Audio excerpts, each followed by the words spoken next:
I'm sitting in front of my office Monday morning, and what is professionally occupying my headspace is how to educate people about the opportunity cost of their time and understanding when you spend your time on one thing, you can't do another thing. So there's always a cost to how you allocate your time in one way or another. And so really understanding what it is that you can do that essentially, maybe in the purest of terms, that no one else in the world can do. What is the unique set of experiences that God has given you, and not taking lightly the fact that you exist in this particular time and space and your geographical location to do something for his glory.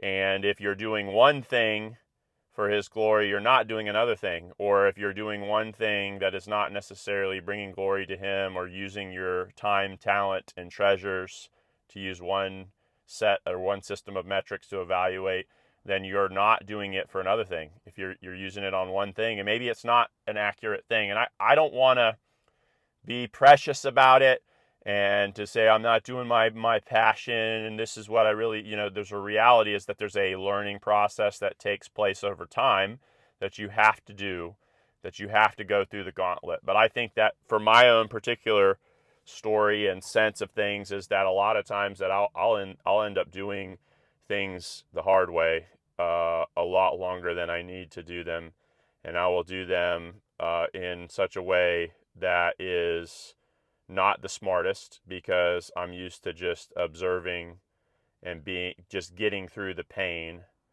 and getting it done. And I had a coach recently say, "Hey Nate, it's okay for you to come out and win round one.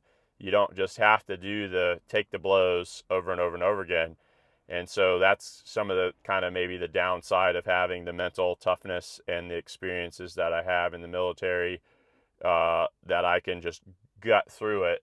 And then another friend of mine mentioned, the hardest thing as an entrepreneur is, did God put this wall up to get me to change directions, or did he put this wall up because it's meant for me to blow a hole through it and keep going? And so my encouragement on this Monday morning is for you to do that analysis maybe more frequently than you have done. What are the costs of allocating my time to this one particular activity? Is there somebody who can do this activity better than I can, and I am just too lazy to go out and find them and don't have enough margin to train them over a period of time to where they can do that better than me and with less energy than it takes me to get it done and actually enjoy it, and then frees you up to do more rewarding things with the particular gifts that God has given you? Or is it time to just put your head down and do the boring work and get through that? There's just kind of like a lot of things swirling around. And the particular application for me that I'm making is, I had somebody call me about a very lucrative kind of nationwide set of projects with special access to it and needing kind of my particular expertise. And I am excited about it. I was started asking the question about, am I excited about why am I excited about this? And really the only real reason that I'm excited about it is because it potentially could make a lot of money. Otherwise, it's kind of a dread that I feel. And so it's okay to say no to something that could potentially be very lucrative. And I think that maybe there's like a FOMO, a fear of missing out, particularly around that, me saying no. What if I say no to this opportunity? I watch these particular people go on and make a ton of money at it, and then really coming back, the reality is I have tons of ideas right now on very lucrative, actionable things that are within my specific skill set that I have complete and total control over, that I would have to say no to if I went and did this one thing. And so I guess that would be the pull out for you, and the thing that I came to is if it's just money that is the thing that makes me more interested in this, then why am I doing it? Because money can be made at anything. And going back and evaluating what are the key things that I'm trying to do. Talking about my wife, she's like, hey, you got out of the military to not have to travel. Oh, well, I probably wouldn't have to travel that much once we got everything running.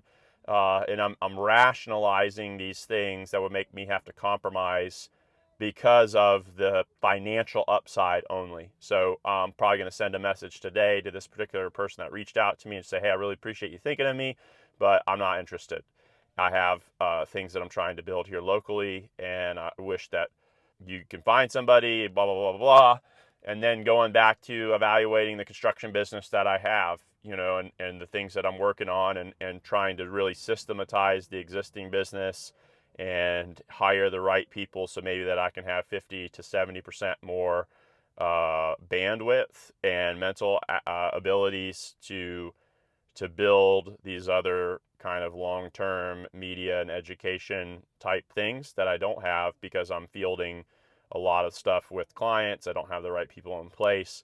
So figuring out what the initial steps equal for me now to get that done and to get it on track. So anyway, I don't know if I'll end up doing these very often, but this is just kind of external verbal processing of how I'm approaching this particular week, the things that I've been thinking about, and hopefully it'll be encouraging to you as you strike out on a new week as well.